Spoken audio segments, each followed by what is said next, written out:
नमस्कार दोस्तों, मैं आचार्य डॉक्टर सरिता मिश्रा आप सभी दर्शकों का अपने चैनल में हार्दिक अभिनंदन कर रही हूँ। नया साल आप सभी के जीवन में ढेर सारी खुशियाँ लेके आए, यही मेरी ईश्वर से प्रार्थना है। तो चलिए, आज मैं आपको वृश्चिक राशि के जातकों के लिए आने वाला साल यानी कि साल 2025 कैसा रहेगा, इस पे बात करेंगे। वृश्चिक राशि के जातकों के बारे में बात करने से पहले ये साल हम सभी के जीवन में खास कैसे रहने वाला है, इस पे थोड़ी सी चर्चा कर लें। आने वाला साल जो है हम सभी के जीवन में बहुत ही महत्व रखने वाला है, क्योंकि चार बड़े ग्रह, क्योंकि जब भी वार्षिक राशिफल की बात की जाती है तो बड़े ग्रहों को इसमें काउंट किया जाता है, बड़े ग्रहों से देखा जाता है। शनिदेव, गुरुदेव, राहुदेव और केतुदेव, क्योंकि ये बड़े ग्रह लंबे समय तक एक राशि में रहते हैं। जैसे शनिदेव जो है वो 2.5 वर्ष तक एक राशि से दूसरी राशि में गोचर करते हैं। देवगुरु बृहस्पति जो है लगभग 12 महीने यानी कि 1 साल तक एक राशि में से दूसरी राशि में गोचर करते हैं। राहु और केतु 18 महीने लगभग एक राशि से दूसरी राशि में गोचर करते हैं। तो ये एक लंबे गोचर की अवधि होती है, जिसका हम सभी के ऊपर प्रभाव पड़ना लाजमी है। ठीक है, यहाँ बात करें तो शनिदेव जो है साल 2025 में अभी वर्तमान में कुंभ राशि में गोचर कर रहे हैं। 2.5 वर्ष से यहीं पे विराजमान है अपनी मूल त्रिकोण राशि में, जो कि 30 मार्च को मीन राशि में आ जाएंगे। ठीक है, गुरुदेव की बात करें तो गुरुदेव वर्तमान में वृषभ राशि में गोचर कर रहे हैं लगभग 1 साल से। अब 15 मई को गुरुदेव भी राशि परिवर्तन करेंगे, ये मिथुन में आ जाएंगे, यानी कि यहाँ आ जाएंगे। राहु की बात करें तो राहु 18 मई को कुंभ राशि में गोचर कर जाएंगे। ठीक है,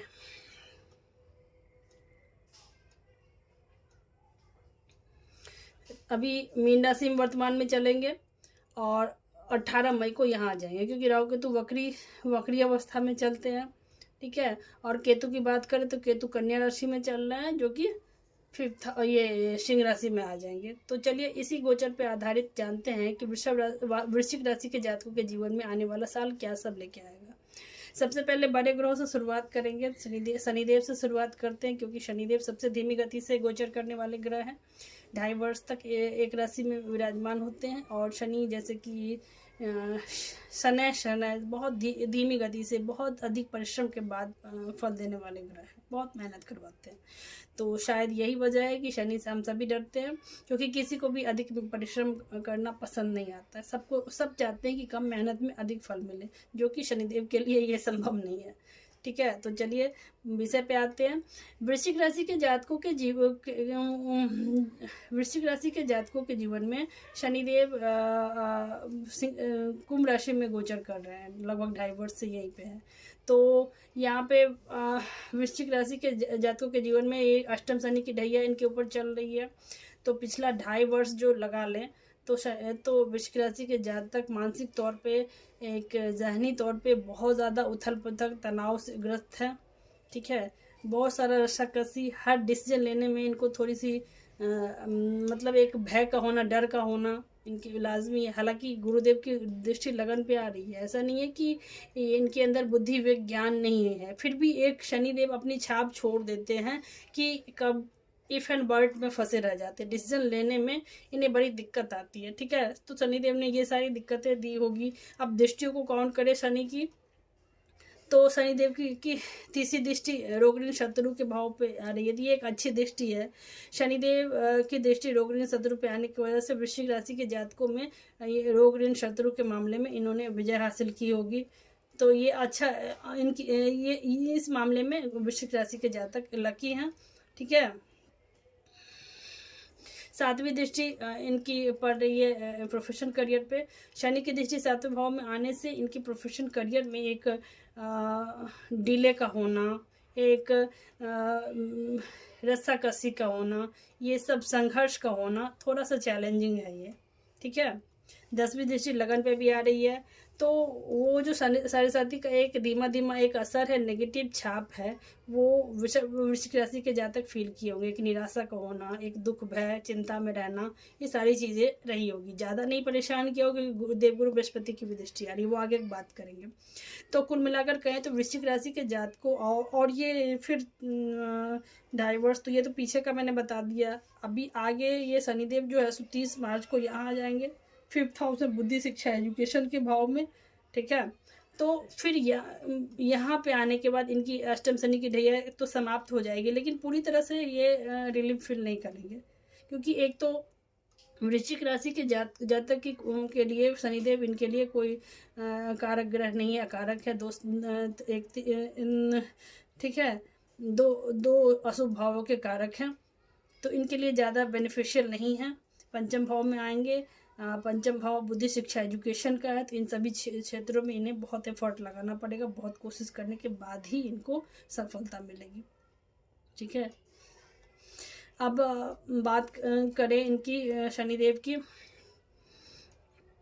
अगर यहाँ से काउंट करें, क्योंकि ये कुंभ राशि से तो अब निकलने वाले हैं, मैं 30 मार्च के बाद जो है मीन राशि में आ जाएंगे, इस पे ही बात कर लेती हूँ। तो इनकी तीसरी दृष्टि आएगी 7th हाउस पे। अब 7th हाउस पे आने की वजह से, अब 7th हाउस जिन जिन चीज़ों का कारक है, व्यापार का है, डेली अर्निंग का है, विवाह का है, तो जो जातक 2.5 वर्ष से कोशिश में थे कि विवाह नहीं हो रहा था, मंदिरों के चक्कर लगा रहे थे, उनके लिए एक अच्छा समय है।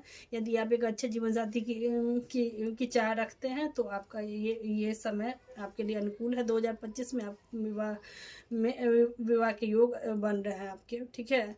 आपको एक अच्छा लाइफ पार्टनर मिलने के योग है। तो आप 30 मार्च के बाद जो है सो आप इसमें प्रयास कर सकते हैं, सफलता आपको मिलेगी, ठीक है।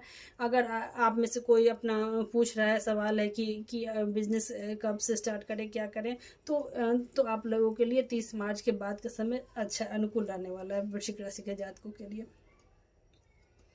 7वीं दृष्टि की बात करें तो लाभ भाव पे आ रही है, ठीक है। तो यहाँ आके शनिदेव जो है, जो आपने 2.5 वर्ष से आपने एफर्ट लगाया है, उससे आपको अब फ़ायदा मिलने का समय है, ठीक है।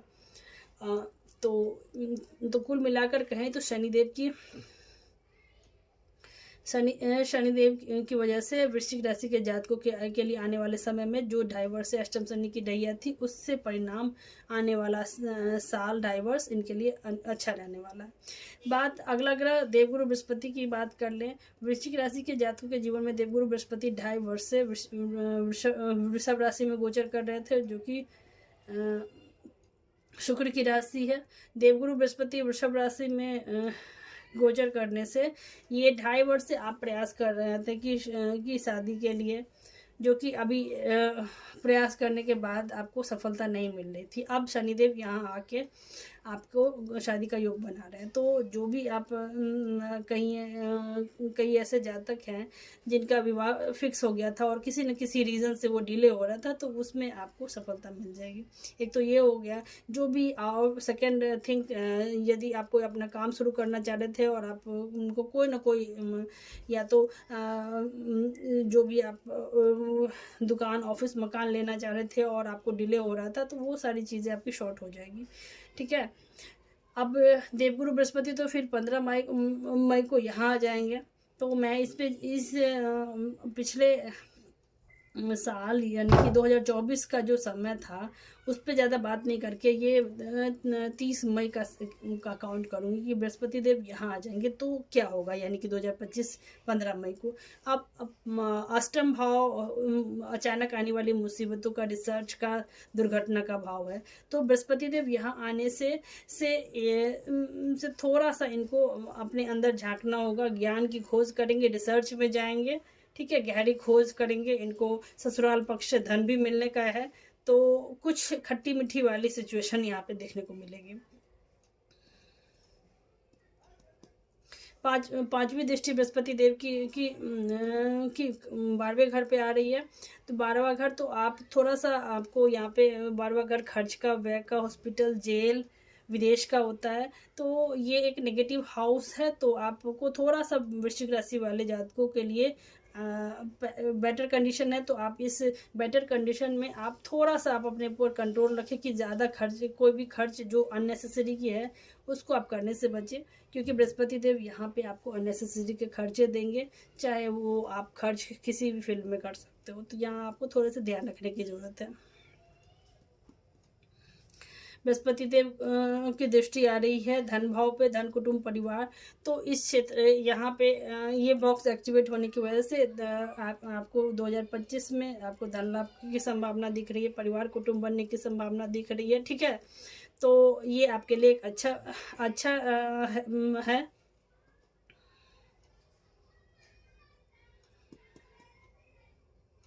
नौवीं दृष्टि देवगुरु बृहस्पति की पड़ रही है सुख के भाव पे। ठीक है, तो अब जो एक वृश्चिक राशि के जातकों को 2.5 वर्ष से जो इनका काम पेंडिंग था, समझ में नहीं आ रहा था कि अपना पूरा प्रयास के बाद भी ये आगे क्यों नहीं बढ़ रहे हैं, तो अब आप जो है सो एक उस माहौल से, इस डिप्रेशन से आप बाहर आ जाएंगे। आपके घर परिवार में कोई शुभ मांगलिक कार्य होने के योग हैं, आप कोई घर वाहन मकान ये चीज़ें ले सकते हैं। ठीक है, तो बृहस्पति देव की कृपा से वृश्चिक राशि के जातकों के जीवन में साल 2025 बहुत ही खास रहने वाला है। राहु केतु की बात कर ले तो राहु देव अभी जो है सो मीन राशि में चल रहे हैं और केतु देव कन्या राशि में चल रहे हैं, जो कि ये 18 मई को चेंज हो जाएंगे। 18 मई को राहु देव जो है सो मेष में आ जाएंगे और केतु देव कन्या में आ जाएंगे।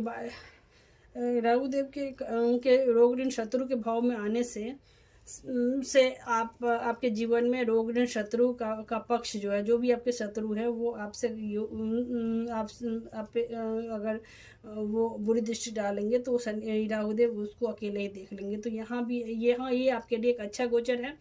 केतु की बात करें तो केतु यहाँ पे आके आपको अध्यात्म में आपकी गहरी रुचि देंगे। ठीक है, आप थोड़ा सा दुनिया से डिटैच होने की कोशिश करेंगे। ठीक है, तो कुल मिलाकर आप इन शॉर्ट कहें, क्योंकि देखिए यहाँ पे मैं ज़्यादा लंबी बातें ज़्यादा बृहत में मैं प्रेडिक्शन नहीं कर पाऊँगी, क्योंकि समय अभाव की वजह से एक जनरल प्रेडिक्शन होती है, हर चीज़ को काउंट करना होता है। ठीक है, तो वृश्चिक राशि के बारे में अगर इन शॉर्ट कहे तो साल 2025 इनके लिए जो 2024-2023 से इनको अष्टम शनि की ढैया की वजह से एक इनको स्टक करके रखा हुआ था, अब वो चीज़ से बाहर आएंगे, एक फ्री माइंड से, एक खुले दिल से ये जीवन का आनंद उठाएंगे। ठीक है, तो अब उपाय क्या करने चाहिए? उपाय की बात जहाँ तक करें तो वृश्चिक राशि के जातकों को डेली हनुमान चालीसा का पाठ करना चाहिए। इससे शनिदेव, राहुदेव, इन सबके सारे ग्रह ही अपना शुभ प्रभाव देंगे। ठीक है, इसके अलावा वृश्चिक राशि के जातकों को बृहस्पति के 20 मंत्र ओम ब्रह्म बृहस्पति नमः मंत्र का रोजाना 108 बार जाप करना चाहिए। इसके अलावा वृश्चिक राशि के जातक डेली आप सूर्य भगवान को भी जल दे सकते हैं। तो इसी के साथ कैसा लगा ये मेरा कार्यक्रम? यदि आपको मेरा कार्यक्रम पसंद आता है तो आप मेरे चैनल से जुड़े रहिए, इसे देखिए, लाइक शेयर और सब्सक्राइब कीजिए। इसके अलावा यदि आप अपनी पर्सनल कुंडली चाहते हैं कि आपकी पर्सनल कुंडली पे बात करूं, आपके जीवन में क्या चल रहा है, कौन सी महादशा अंतरदशा चल रही है, कौन सी सा कार्य कब होगा, ये डिटेल में अगर जानना चाहते हैं तो इस नंबर पर जाके आप संपर्क कर सकते हैं। और यदि आप चाहते हैं कि कुंडली ये ज्योतिष सीखना, टैरो, वास्तु, ठीक है, वैदिक एस्ट्रोलॉजी, पामिस्ट्री, न्यूमरोलॉजी, ये सारी चीज़ें अवेलेबल है। सारी मैं जूम मीटिंग पे सारी क्लास लेती हूँ। ठीक है, तो यदि आप में से कोई ज्योतिष सीखने में इंटरेस्ट रखते हैं तो आप इस नंबर पे जाकर संपर्क मुझसे कर सकते हैं। तो इसी के साथ जाते जाते एक बार फिर से नववर्ष आप सभी के जीवन में मंगलमय रहे, यही मेरी ईश्वर से कामना है। धन्यवाद।